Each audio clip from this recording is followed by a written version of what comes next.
This all started, of course, back in '04, and I was still in uniform. And at the time, this was I had three ships in that same water, in the Pacific area. Aegis ships, Spy 1 radar, 18 and a half years total sea time. Some of it was, on the aircraft carrier, but not much. And I had never seen anything like this. But anyway, long story short, this was my very last underway in uniform. Believe it or not, one of my very last watches when I saw these things. When the ship returned to port, I was going to transfer to the admiral for a couple of years, retire. So I was up in Combat Information Center, CIC, and I detected these things on radar, and I'm like, what in the heck is that thing? Because we detected them. I found out later they were descending from apparently, excuse me, apparently outer space, lower outer space. And they initially went to 80,000 feet, and then they would drop to 28,000 feet, sit there off Catalina, tracking through the operation area one by one, 100 miles an hour. Not concerned about them at the time. No aircraft airborne, thought it was civilian related, did everything we could to identify them until the morning of the air defense exercise. And that's when everyone, including myself, of course, became concerned because air to air safety, right?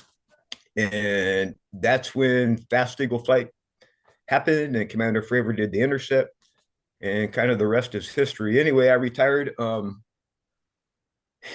And the folks that weren't present, I was one of the only ones trying to speak out about this because everyone was like, what?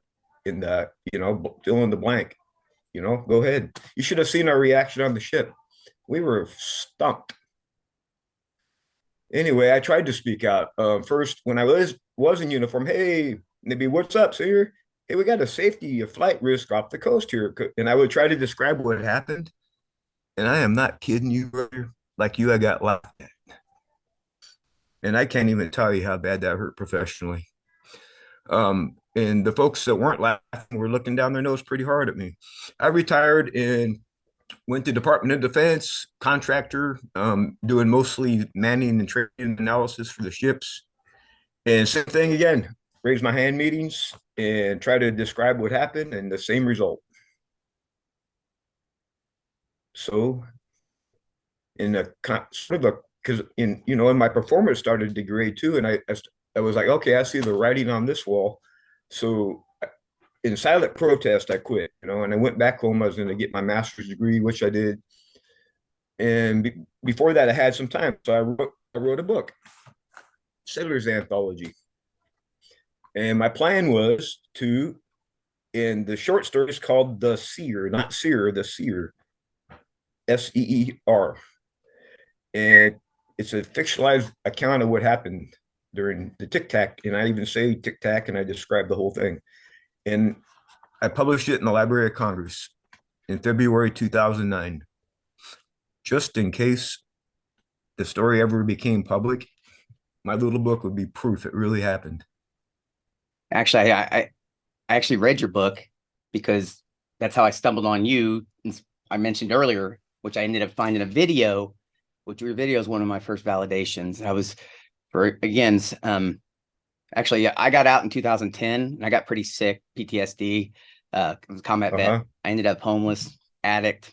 About 2018, when Warrior stepped in, but about 2020, I was getting my shit straight, and then the pandemic happened, and that's when I had my first experience. I lived by Hanford Nuclear Site in the Yakima Valley, and as someone who was trying to fix their life and no one would believe me. They thought I was schizophrenic, man. I was my best self, dude, and I was on the borderline of being locked up because I saw this shit. Yep, and no one would believe you. No one would believe me. I was my best self, man. Yep. But yeah, I felt that. And then I stumbled on your video and I saw you talking about that. And then on top of that, you started talking about prospect. And I'm like, man, we got so much in common. I was gonna relate the two here because the stories are related. At the time, and since this is a medical coalition sort of interview, right? Yeah. One of the epiphanies I've had about this whole thing is, and I'm convinced of this, and it doesn't happen all the time, apparently. And one of the researchers, and I forget the name, explained it to me like this. They say, Kevin, there could be 20 observers on the bridge of the ship, all observing the same encounter, and only one is affected in this way. But UAP encounter can and does affect some people. And I personally think it's, and there's been some research, and I'm not the expert on this, trust me, Google, and I encourage people to Google it. But I think the synapses in our brains is being tuned up, vibrated somehow. And it simply uncovers things that were within us already anyway. And that describes the new obsessions, the new talents, even new physical abilities out of the blue. Ideas and passions and you name it. Oh, wow. And it can be a beautiful thing. But the problem, my brother, is this. When this happened to me, think about this. I flunked out of DOD, right? And all of a sudden I was in the wilderness because I had become obsessed because of that. With the idea I could find the mother lode to a family mining claim 100 years old. And you know what I did? Boy, howdy did I. Oh my God. When I was back there, I remember and if I get emotional, because it's all right. I do all the time. Talking about my grandfather. He said, Kevin, you don't understand. I said, what's up, granddad? He said, we weren't mining gold nuggets. This was gold dust so fine it looked like snowflakes under a magnifying glass, under a microscope. And that really struck me and stuck with me. I'm not a prospector or a gold miner or a geologist, none of that. But I was thinking out loud and to myself, like, okay, if that's true, then that gold can't have rolled very far. It'd look like little ball bearings, wouldn't it? So I started doing the research on the geology that had been done already, and I figured out that our mining claim is associated with a much, much, much larger piece of geology, and it's called the Josephine ophiolite. And what an ophiolite is basically in this case 157 million year old geology from the Pacific spreading arcs. And now remember, spreading arcs have hydrothermal vents all up and down them, and they're laying down mineral deposits. In fact, they're the Earth's original mineral sorters, is what they're referred to as. And it's really, really, really heavy ground, of course, right? It's minerals. Normally get subducted under continental plates, but when it does get stuck, it's called an ophiolite. Ours is called the Josephine ophiolite.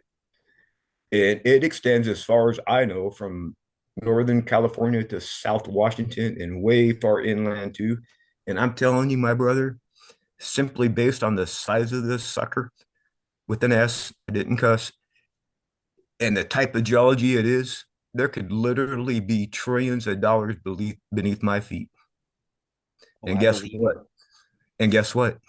It's all mineable now without ever touching the wilderness or any town, city, freeway above it. You know how? What's that? The Dear Moon mission came along. You know, Elon Musk and the MZ out of Japan. They're taking the SpaceX around, you know, around the moon this year, I believe. And they put out seats for 8 people. I know one of the persons that was selected, by the way, just so you know. Well, I guess I heard I came pretty close. But they asked, one of the requirements was, well, if we were to choose you, how does what you're doing here on Earth get benefited by going up there? So I said, what the heck? I'll send in my research. Everything we just talked about in the wilderness and my whole story, everything that happened to me from day one. I described it all, didn't hold back. Here's my shot, right? 4 days later, I was outside the house right here, looked over the mountains, because I'm the kind of guy, we get very few jets in this valley, but when they do, I run out because it was my prior business, right? And there was this white jet, real low, flying back and forth, back and forth, back and forth. I was, what in the fill in the blank cuss word is that? I come running in the house. You know what it was? It was a NASA flight on a geodetic mission. They were surveying it, huh? Well, you tell me. Yeah. I'll send you this. I'll send you this. You know what's really silly? Of anyone that's going to believe you, I will most definitely believe you, because I've been screaming for years now that I don't know as much about this subject because I'm fairly new to it, but for years that there's a platinum pipeline up here is what I find platinum chunks everywhere in rocks just laying there. Yep. Gold and rocks. Yep. And you just explained what why. part of this? What part of the state are you in? Northeast, southwest, I live by central? Yakima, so I go up to Rainier's where I'm usually at, by Mount Rainier. Okay. Okay. The And I mean, I've got probably like extends 2,000 pounds of rocks ready to crush up that I've just it You took have me years to figure out what it was because I use hydrochloric acids on these to figure out finally, oh, it's platinum. Yeah. So do you have ultramafic rocks? see, I'm not quite that good. What is ultramafic? Well, Google ultramafic washout Okay. in Oregon, and you'll see an image of it. It's all in my research. Cool. Did you send me one of those? You said you were. By the way, we'll move on from this. We can talk more privately about this. I'd really like to talk more privately about this too. Yeah, and you email me or text me all your contacts. Okay, cool. I'll actually physically, I'll mail you a hard copy. That's awesome. You just explained a lot to me with that too, as well. Let me ask you this, since we're kind of talking about that. After your experience, and you had mentioned you think vibrations, and I always make a comment because I'm not the same person at all. And all of a sudden I like things, but not only like things, I used to say, it feels like I just had these talents and I never used. And now I'm just able, I'm fine, like reading. These are all things that videography, things that I never done, completely changed. And I have a talent like prospecting, prospecting. I had a talent for it. I used to tell my wife, she'd be like, man, how do you keep finding that gold? And I'm like, I don't know. Maybe I should have been a prospector when I was growing up. Everywhere I went. And I was like, this is crazy. But you explained why. That's why I believe you. So thank you for that. But my question was, well, as far as afterwards, was the change drastic? Did it affect everyone around you as well? Yeah, because this was my point, and one of the reasons why I'm glad the Medical Coalition Board has reached out to me is because the problem with it, and this is one of the things if I do go to Congress, it's going to be part of my testimony, because here's my concern. Is people get changed by encounters sometimes, not all the time. And the problem is they're changing. And I'll give you an extreme example. You're a world famous zoologist, and all of a sudden you want to be a chef. Everyone around you scratching their head. What in the happened to Bob Lewis? You know what? Everyone around you is convinced you lost your mind. The changes are so drastic. And that's what happens to people. And so they get ostracized. They get stigmatized. You fill in the list. Do you think that a lot of that PTSD comes from that stigmatization, ostracization from people around you that's supposed to love and believe and care for you? And yes, and I'm going to make a proposal to Congress if I get to go. I think the solution here is really, really, really, really simple. I come from a training and education background. My master's is in education technology. I am going to propose, and I'm working with others around the world on this idea, by the way, just so you know, that we introduce public education curriculum about the fact that UAP exists. Just like we know that frogs exist and we teach about those. That way, when mommy picks up Sally and Joey from school and they're driving home, and Sally says, hey, look, Joey, it's one of those things we learned about in school. Is it any big deal now? Question mark. What about when they get home and they tell daddy and others about it? Is it any big deal now? Question mark. Do you think that's why they're lying to? I mean, they're doing no. I mean, what I meant is, do you think your education thing is important? The reason I say that is, do you think they're so worried about how the civilian population is going to take it because of no education like that that's why they're hiding it and keeping it secret? I have a real problem with the word they and their and them, because I think what we're dealing with here is individuals. And it came from the world of government employment and stuff. It's good people, by and large, really, really good, family loving, community loving people. They go to work, put kids through school like anyone, doing the best they can. That's what we're up against. There is no they. There is no big conspiracy. I don't think. I actually kind of agree with you, and I see a lot of infighting with people, and I always, Yeah. people always tell me, why do you even talk to those people? They don't, because I hope to convince them. Bam, brother Shane. And that's my other recommendation to Congress. You just nailed it. Because people ask me all the time, Kevin, are you gonna ask for compensation? Because you lost a second career out of this, remember? And there ain't no way.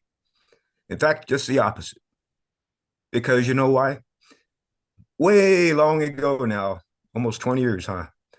If the shoe had been on the other foot and someone else had been across that meeting spot, across the table, telling me, describing to me what had happened on board the Nimitz in Princeton, I would probably have been doing the loudest laughing. Same. I agree.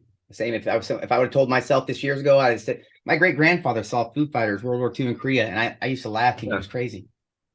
Yeah, and because of that fact, my recommendation is let's bury the axe on this for all of us.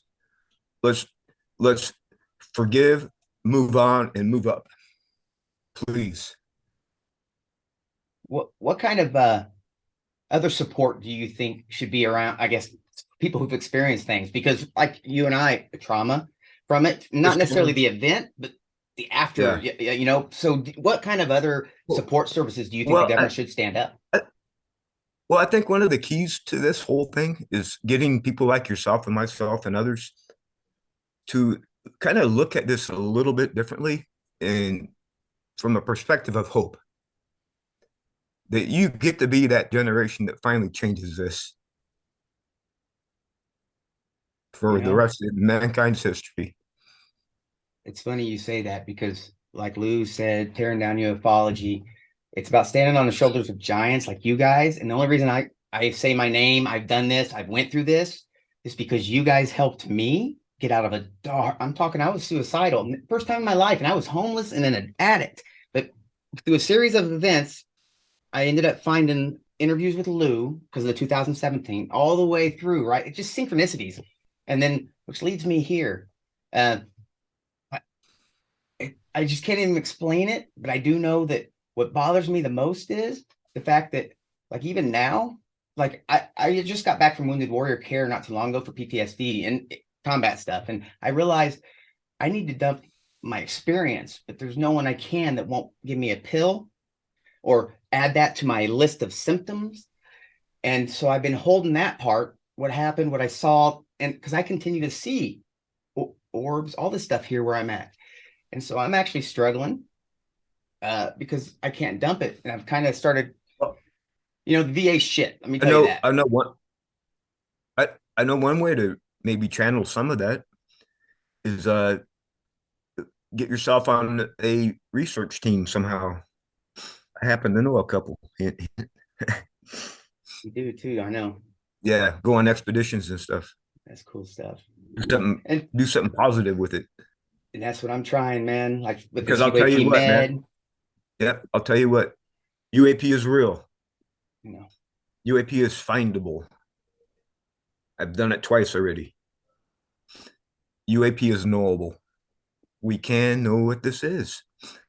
And the reason why we need to wake up and grow up and sober up to this worldwide is because there's legitimate reports out there that in some cases encounters cause people to die. They got sick, they got cancer and stuff like that. And I totally believe it, But isn't the same thing true with today's technology? If I walk out in front of the freeway, I probably get struck and maimed or killed by a car, huh? But it doesn't mean the tech itself is bad. And that's the reason why we need to understand it better. Well, in addition to a whole list of other things, of course. I agree. I'm grateful to all of you because there's a list of you. Actually, here's the reason. Lou, you, Matthew Roberts, Kay, you're veterans. So I naturally, as a veteran, you're brothers. So I started following along and I realized this is real. I got to a point where I actually got, even though it was the worst experience of my life, I'm healthier and better because of it. But you turned it into lemonade. And you turned lemons into lemonade. That's what I'm trying. I'm trying my damnedest to make sure if there's anyone else out there going through it, like you're doing, trying to fix it, trying to make sure someone has help, because I was at my lowest at that point in my life. And that's like because no one would believe me. I didn't believe me. So, you know, I know. it's just, I had went on in life, you know. I published my book and I went to Sac State, got my master's, came home, ended up in the wilderness. And I was lucky enough I was able to buy a for sale by owner home here in my hometown out in the country, and a nice piece of property, right? And my dog Red at the time thought he died and gone to heaven after what we'd been through, right? Started volunteering at the golf course down here, had just reopened the kitchen, carrying out plate of food, forgotten all about this, watching the golf tournament.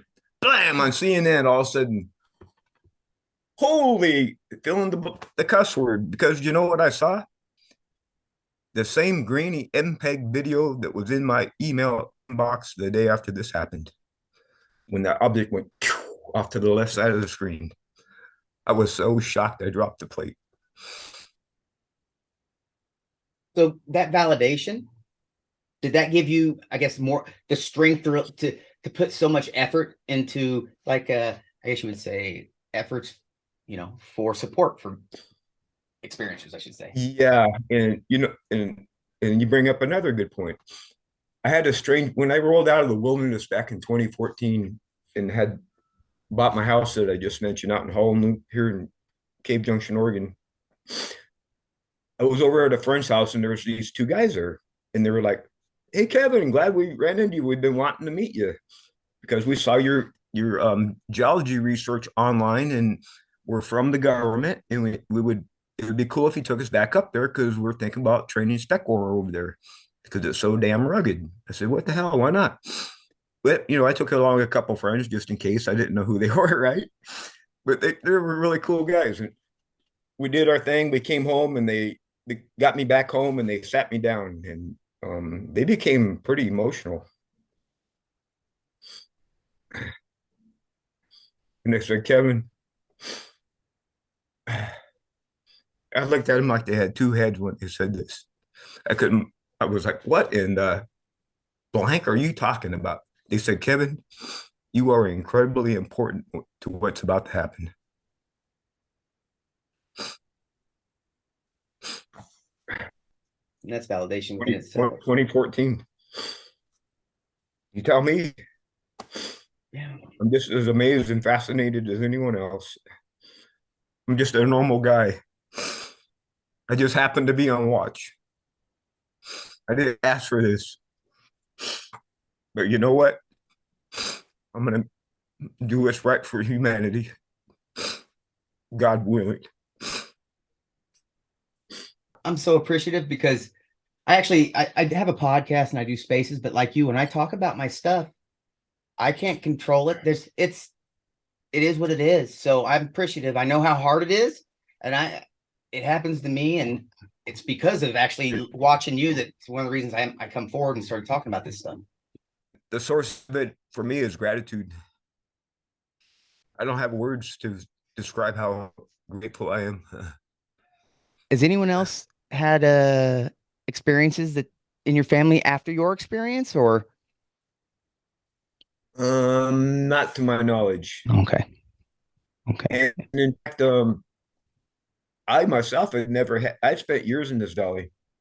I grew up here and went to some of my junior high and high school years up in Albany, Oregon. Graduated from high school and junior college there. Joined the Navy, and then I moved back. But in all the years I'd spent here in Southwest Oregon, I'd never seen anything like this. Nope, not once ever. Until how long ago was it, sweetheart? August. No, wait, November is when we saw it. Yeah, in November we were sitting here watching TV because that's our, you know, every night we like to cuddle up, and especially in the winter, right? Watch something, and I heard a jet. I was like, "What in the?" And it was close, and I was like, "Whoa!" So, like me, I go running outside. I look right over the ridge line over here, right up behind my uncle's house, which is only 4 doors down on the top of the ridge. There was a huge brown jet flying real low, and when I say real low, I mean what, 500 feet, maybe. Above the ridge line, yeah. Yeah, above the ridge line, but Yeah. it came down into the tree line, Yeah. and you could see the trees illuminating. Yep. on either side of it. And then it dropped something out of it. And at first I thought it was a flare. I was like, oh, guys, you didn't just drop a flare there. When or not, that's not a good idea, you know? But it wasn't. It started ping-ponging around. And all of a sudden we were watching it, boom, and it took off to outer space right in front of us. What? Yep. And that's the only thing I've ever seen here. And I'm even telling you now, I'm shocked that it happened. I didn't ask for that. I didn't expect it at all. It's like, what in the? You know what's silly? Actually, you're not far from me, but one of my validations actually came, well, because I didn't know about the Hanford thing, right? There's been incidents here, but I also found a book about the Yakima Valley, and they talk about orbs. It's usually what I see, but I've seen cigar-shaped craft, and supposedly the Yakima Nation says there's a portal here. And what you were describing just then, I was up near Rainier. I've seen him up there as well. And I was standing outside my trailer, and I looked to my left, and what I saw was this bright ball, but it was going across the mountain, but on the tree line. But the way it was moving, it'd go to a tree and move up the tree, down. And it was keeping the speed, never changed. It was just something doesn't travel like that. It's going to travel in a straight line. It's not going to completely go with the ridge line. And that's what this was doing, this ball of whatever it was. And I'm like, and it took me a bit, but that's, I think about 2 months ago is when I found the book and the other cases that I've been finding all in this area, seeing the same stuff that I have, which gives me a little more relief. Like, geez, it's there. It's real. How are people not taking this seriously? Well, they are more and more. Another cool thing about our recent sighting, if you in a curl line from my house if you pointed that direction, is directly over where my Aunt Marty's house is today, and we're doing our spring expedition right there from her property, and we'll have a view from all the way south, all the way north of the west sky. Oh, that's cool. We're bringing all of our high-tech equipment, and like we did at SoCal, of course. But isn't that cool? That was spotted. Super cool. It kind of whatever that object, whatever it was, kind of is in the same spot where we're going to do the expedition. Yeah, that's super cool. And this is one other thing I wanted to bring up. This thing changes you, and if you are one of those people that get changed, there's things that you can pay attention to that'll help your journey. One of them is serendipities, like that I just described one. But little tiny things, just they seem coincidental when they happen, but perhaps they're really not. And after a while, after they just continue to happen every day, all day long, you begin to see them as signposts that you are on the right track. Just keep going. Good point. I could be wrong. I fully admit that. I could be wrong about this, but that's just how I feel about it. Convince me I'm wrong. Who's going to be on that team over there? Is David Mason or no? I'm gonna Altman? Once we're offline here, I'm gonna. Well, it's just now happening, so I don't have a full roster. Yeah, it's funny you said that because that camera right there I just bought because it has IR capabilities. Yep. Oh yeah, we'll have all kinds of gear up there. That's cool. Yep. High tech stuff. Dave Mason quality stuff. Yep. Does the speaking on it, doing research, being part of these organizations, does that give you a sense of relief? I guess cathartic for you? Oh my God. You know what? And I was talking about I don't want compensation, and another reason why I don't is because I've been repaid in full already. I wouldn't trade my journey for anything. Even being a rock star wouldn't compare to what I've got to do in this life. Thank you, God, for my journey. I tell you what, I'm appreciative of you and your journey, and that's for a fact. And I know it's not easy, and I'm thankful. No, there was hard times. I wouldn't be here for you, Lou, and okay. But if it had been easy, my testimony wouldn't be so strong. Yeah. Just wait to see what happens if I get to go to Congress. I guarantee you I'm gonna have some of those members in tears. Yep. And action of good types of action will follow, like education programs. That brings me to one of the things, like burying the axe in this for all this, like public service announcements on these things, or you name it, that this let people know that this is real. Just like anything else we see in the cosmos that Webb telescope is now seeing, Yep.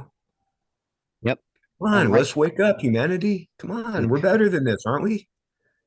Right now, we're UAP Meds. Actually, the sole purpose of that is because of like TED experience I did. We're just trying to reach out and do this whole outreach to medical and mental health professionals to say, hey, you need to just take this seriously because people have experienced it and they still need help, So you're right. Getting people to take it seriously, educational programs, reaching out. So I'm so appreciative of you, Kevin. Yeah, and then in time looking back on this, the next generation, the kids that are in school now, they're going to grow up differently than we did because they're going to grow up knowing this is real. And they're not going to have a big problem with it like we did. Yeah. Are they? I pray they don't. No, I think I could be wrong, but that's what I think. It's worth trying, isn't it? Go ahead. I stepped on you. No, it's okay. I think you're right. We're on the right track. Slowly educating people. I believe you're right. Our generation's going to know. I mean, the next, my grandkids, I should say, whatever you want to call them. Yeah. We're the generation that changes it. And take hope in that. Because that's your salvation. That's your lemonade right there. And feel proud of it. Instead of beating yourself up, and I'm not talking about you, I'm talking in general. Instead of experiencing yourselves up over this, take pride in the fact that you get to help change this once and for all. I'll tell you that I was nervous as hell about this interview because, like I said, you guys are huge to me because your service, what you did about this is not easy stuff. So I was so nervous, and it was just like I shouldn't even been like meeting an old brother, someone else who served, just talking about things. I appreciate, and the fact that you're here doing this is important to me because, like you, this is what I do. UAP Med's the way I give back and maybe help someone else or something. And I put my focus and anxiety into that. So thank you for doing your stuff and helping me realize that I can do something. My honor and pleasure. And I'll say it again, if you're interested in at some point in the future going forward to partake in an expedition, let me know. I absolutely am. Okay. I'll start CCing you on stuff that happens. Oh, that's so cool. Thank you, Kevin. Yes, absolutely, sir. But yep. I appreciate you, and I'm going to close this down, and you're helping me more than you know. This is huge to me. So you're a brother. Thank you, sir. And I'm just honored you came. All right. Hang in there. All right. All right. Take care, sir.